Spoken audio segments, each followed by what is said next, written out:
Seigneur tendre Père, merci pour la vie. Durant ce temps de crise où les familles connaissent une précarité, plusieurs sont morts et d'autres encore dans l'impasse entre la vie et la mort. En cette journée même, plusieurs en larmes et malgré tout, nous disons merci. Nous voulons te bénir pour tout et pour tout ce que tu fais dans nos vies. Des bonnes comme des mauvaises choses, pour tout ce que nous vivons, pour tout ce que nous rencontrons, pour tout ce que nous avons connu et tout ce que nous connaissons comme situation. Tu restes Dieu et rien ne changera ton amour pour nos vies. Bienvenue dans ce partage. Bonjour mon frère, bonjour ma sœur. Nous parlons de la puissance de l'action de grâce ce matin. Dans Jean 11, le verset 41, ils ôtèrent la pierre et Jésus levant les yeux en haut et dit « Père, je te rends grâce de ce que tu m'as exaucé. » Jésus, devant la tombe de Lazare, n'avait encore rien accompli, n'avait encore rien dit, mais il savait déjà que l'Éternel Dieu devrait l'exaucer. L'expression « action de grâce » vient du mot hébreu « shelem » qui signifie « offrande de paix, sacrifice volontaire de remerciement ». L'action de grâce est un acte de reconnaissance envers Dieu, venant du cœur et exprimé avec les paroles ou des actes de reconnaissance. C'est aussi une recommandation du Seigneur. Il nous encourage à rendre grâce pour toute situation bonne ou mauvaise. 1 Thessaloniciens 5, verset 18, Ephésiens 5, verset 20.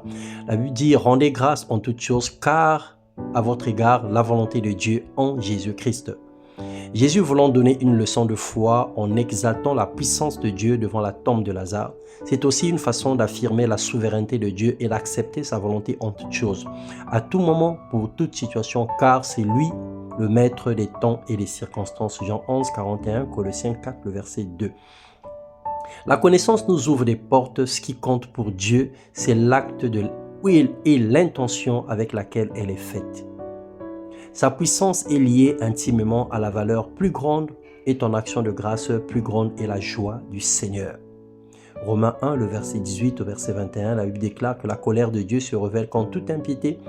Puis ayant connu Dieu, ils ne lui ont point rendu grâce. Dieu est indigné et manifeste sa colère contre certaines personnes à cause de leur manque de reconnaissance. Combien sont capables de jeûner et prier pour demander à Dieu ses faveurs, mais parmi tant combien reviennent pour lui rendre témoignage et rendre grâce? Combien témoignent de la gratitude?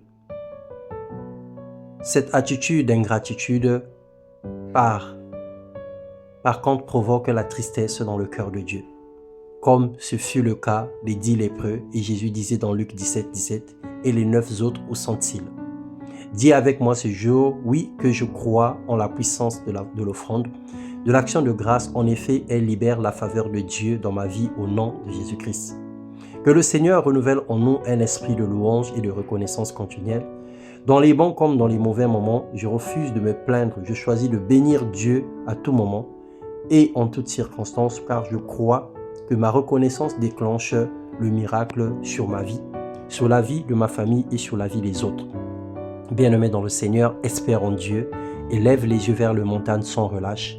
Prie sans cesse et rends grâce à Dieu pour ce qu'il fait dans ta vie aujourd'hui. Bénis-le déjà pour ce qu'il a déjà fait et bénis-le encore pour ce qu'il fera demain. Ne te contente pas à regarder sur ce qu'il n'a pas fait et te lamenter sur ce que tu attends, mais prends plutôt le temps de bénir le Seigneur pour ce qu'il a déjà fait. Sois béni dans le nom de Jésus-Christ. Amen.